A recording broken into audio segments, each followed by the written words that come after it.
നമസ്കാരം, എല്ലാവർക്കും ഇന്നത്തെ വീഡിയോയിലേക്ക് സ്വാഗതം. ഇന്നത്തെ വീഡിയോയിൽ ഞാൻ പറയാൻ പോകുന്നത് eshram എന്ന് പറയുന്ന കാർഡിനെ കുറിച്ചിട്ടാണ്. എങ്ങനെയാണ് eshram കാർഡ് നമുക്ക് ലഭിക്കുക, അതിന് എങ്ങനെയാണ് രജിസ്റ്റർ ചെയ്യേണ്ടത്, അതിൻ്റെ ആനുകൂല്യങ്ങൾ എന്തൊക്കെയാണ് തുടങ്ങിയ എല്ലാ കാര്യങ്ങളും നമ്മളിന്ന് വിശദമായിട്ട് പറയുന്നുണ്ട്.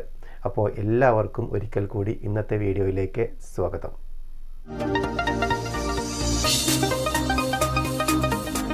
രാജ്യത്തെ അസംഘടിത തൊഴിലാളികൾക്ക് ആധാറിന് സമാനമായി 12 അക്ക നമ്പറോട് കൂടിയ യൂണിവേഴ്സൽ അക്കൗണ്ട് നമ്പർ എന്നുള്ള ഒരു കാർഡ് ലഭിക്കുന്ന പരിപാടിയാണ് eshram എന്ന് പറയുന്നത്.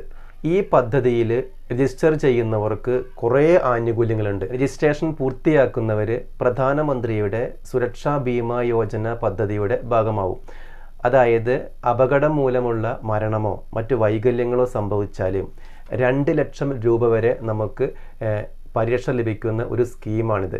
അപ്പോൾ ഈ സ്കീമിൻ്റെ ആദ്യ വർഷത്തെ പ്രീമിയം സർക്കാർ തന്നെ അടയ്ക്കും.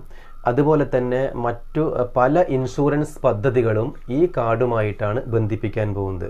കോവിഡ് പോലെയുള്ള ദുരിതങ്ങളൊക്കെ ഉണ്ടാവുന്ന സമയത്ത് ഈ വിവരശേഖരണത്തിൻ്റെ അടിസ്ഥാനത്തിലായിരിക്കും ഇനി ആനുകൂല്യങ്ങൾ ലഭിക്കുക.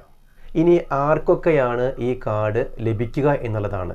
16 മുതൽ 59 വയസ്സ് വരെ പ്രായമുള്ള എല്ലാ അസംഘടിത തൊഴിലാളികൾക്കും ഇതിൽ രജിസ്റ്റർ ചെയ്യാവുന്നതാണ്. അതിൽ തന്നെ EPF, ESI എന്നിവയിൽ അംഗമായിരിക്കാൻ പാടില്ല. ആദായ നികുതി അടയ്ക്കുന്നവരാവും ചെയ്യരുത്. ബാക്കിയുള്ള എല്ലാ അസംഘടിത തൊഴിലാളികൾക്കും ഇതിൽ രജിസ്റ്റർ ചെയ്യാവുന്നതാണ്.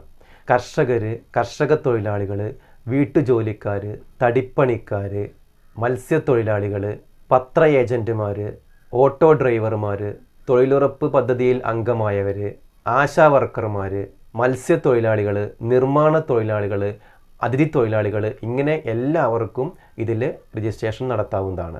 ഈ പദ്ധതിയിൽ രജിസ്റ്റർ ചെയ്യാൻ വേണ്ട രേഖകൾ എന്തൊക്കെയാണെന്ന് നോക്കാം. ആധാർ കാർഡ് വേണം. ആധാർ കാർഡ് ഫോൺ നമ്പറുമായി ബന്ധിപ്പിച്ചതായിരിക്കണം. ആധാർ കാർഡ് ഫോൺ നമ്പറുമായി ലിങ്ക് ചെയ്തിട്ടില്ലാത്തവരാണെങ്കിൽ അവർ അക്ഷയ സെൻറ്ററുമായി ബന്ധപ്പെട്ടിട്ട് അത് ശരിയാക്കണം. പിന്നെ നമുക്ക് വേണ്ടത് അക്കൗണ്ട് നമ്പറാണ്, നമ്മുടെ ബാങ്കിലെ അക്കൗണ്ട് നമ്പർ. അപ്പോൾ ഇത്രയും കാര്യങ്ങളുണ്ടെങ്കിൽ നമുക്ക് എന്ത് ചെയ്യാം, eshram കാർഡിന് അപേക്ഷിക്കാവുന്നതാണ്. eshram കാർഡിന് നമുക്ക് സ്വന്തമായി തന്നെ രജിസ്റ്റർ ചെയ്യാവുന്നതാണ്. അത് എങ്ങനെയാണ് ചെയ്യുക എന്നുള്ളതാണ് നമ്മൾ ഇനി വിശദമായിട്ട് പറയാൻ പോകുന്നത്. ഓക്കെ, നമ്മൾ ആദ്യം ചെയ്യേണ്ടത് ഗൂഗിളിൽ രജിസ്റ്റർ eshram.gov.in എന്ന് ടൈപ്പ് ചെയ്ത് എൻ്റർ ബട്ടൺ അമർത്തുക. അപ്പോൾ നമുക്ക് ഇതുപോലുള്ള ഒരു പേജ് ഓപ്പൺ ആയിട്ട് വരും.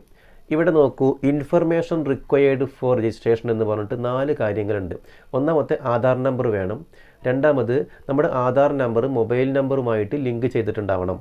മൂന്നാമത് നമുക്കൊരു ബാങ്ക് അക്കൗണ്ട് വേണം, അതിന് ഡീറ്റെയിൽസ്. പിന്നെ പറഞ്ഞിട്ടുള്ളത് ഇതിന് അപ്ലൈ ചെയ്യാനുള്ള പ്രായപരിധിയാണ്. അത് 16 മുതൽ 59 വയസ്സ് വരെയാണ്. അതിൽ നമ്മൾ താഴേക്ക് പോയി കഴിഞ്ഞാൽ സെൽഫ് രജിസ്ട്രേഷൻ എന്ന് കാണാം. അവിടെ നമ്മൾ ചെയ്യേണ്ടത് Aadhaar linked mobile number is preferred എന്ന് പറഞ്ഞിട്ടുള്ള ഒരു ഭാഗം കാണാം. അവിടെ നമ്മുടെ മൊബൈൽ നമ്പർ ടൈപ്പ് ചെയ്ത് കൊടുക്കുക. എന്നിട്ട് അതിന് താഴെ കാണുന്ന ക്യാപ്ച നമ്മൾ വലതുഭാഗത്തുള്ള ആ കോളത്തിൽ ടൈപ്പ് ചെയ്ത് കൊടുക്കുക. അതിനുശേഷം നമ്മൾ താഴേക്ക് സ്ക്രോൾ ചെയ്ത് കഴിഞ്ഞാൽ 2 കാര്യങ്ങളുണ്ട്. എംപ്ലോയീസ് പ്രൊവിഡൻറ്റ് ഫണ്ട് ഓർഗനൈസേഷൻ, അത് നമ്മൾ നോ എന്ന് കൊടുക്കുക. എംപ്ലോയീസ് സ്റ്റേറ്റ് ഇൻഷുറൻസ് കോർപ്പറേഷൻ, അതിലും നമ്മൾ നോ എന്ന് കൊടുക്കുക.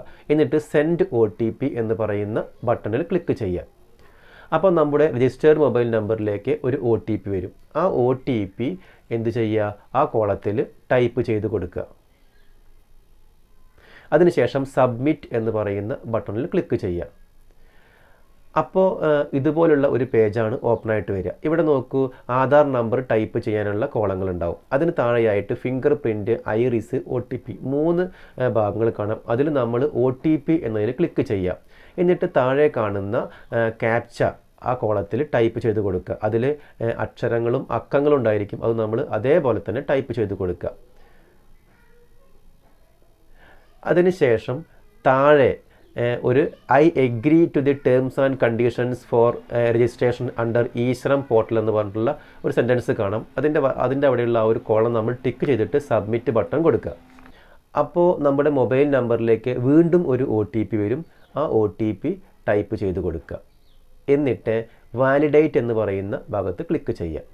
അപ്പോൾ നമുക്ക് രജിസ്ട്രേഷൻ ഫോം എന്ന് പറഞ്ഞിട്ടുള്ള ഒരു പേജ് ഓപ്പൺ ആയിട്ട് കാണും. അതിന് താഴെയായിട്ട് നമ്മുടെ ആധാറിലുള്ള എല്ലാ ഇൻഫർമേഷൻസും അവിടെ കാണും. നമ്മുടെ ഫോട്ടോ അടക്കം ഉണ്ടായിരിക്കും. നമ്മളതൊക്കെ ഒന്ന് ചെക്ക് ചെയ്ത് നോക്കുക.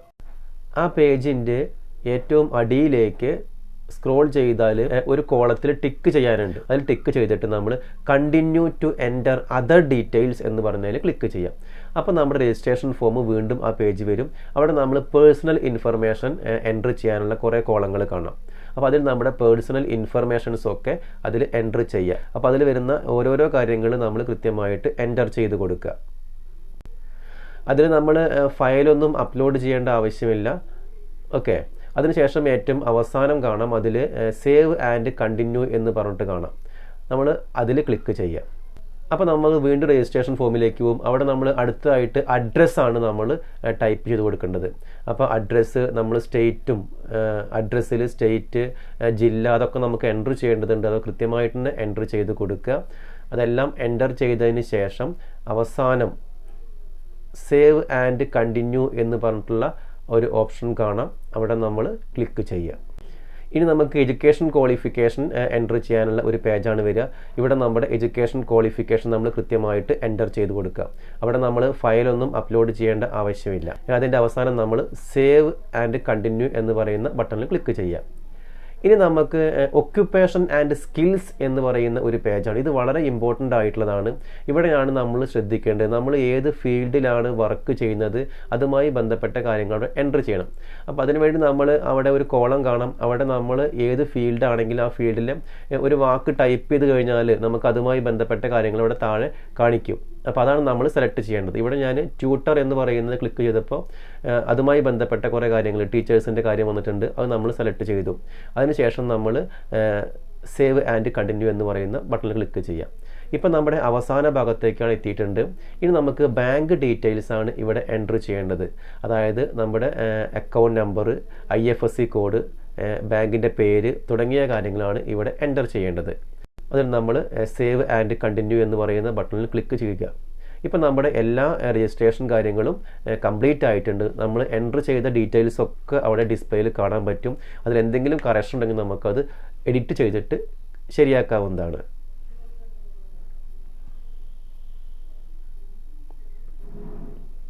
ഇനി അവസാനം ഒരു ഡിക്ലറേഷൻ ഉണ്ട്. ആ ഡിക്ലറേഷനിൽ നമ്മൾ ഒരു കോളം കാണാം. അവിടെ ടിക്ക് ചെയ്യുക. ടിക്ക് ചെയ്തതിന് ശേഷം സബ്മിറ്റ് എന്ന് പറയുന്ന ബട്ടണിൽ ക്ലിക്ക് ചെയ്യാം.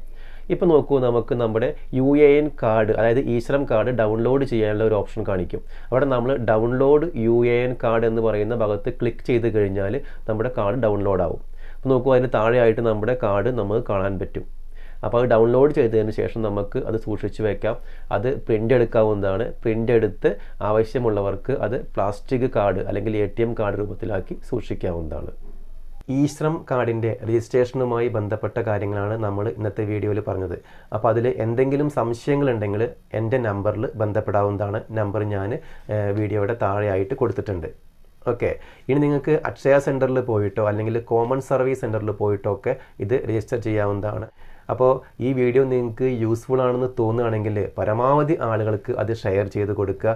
അതേപോലെ തന്നെ നമ്മുടെ ചാനലൊന്ന് സബ്സ്ക്രൈബ് ചെയ്യുക, വീഡിയോ ലൈക്ക് ചെയ്യുക, നിങ്ങളുടെ അഭിപ്രായങ്ങൾ കമൻറ്റ് ബോക്സിൽ ഷെയർ ചെയ്യുക.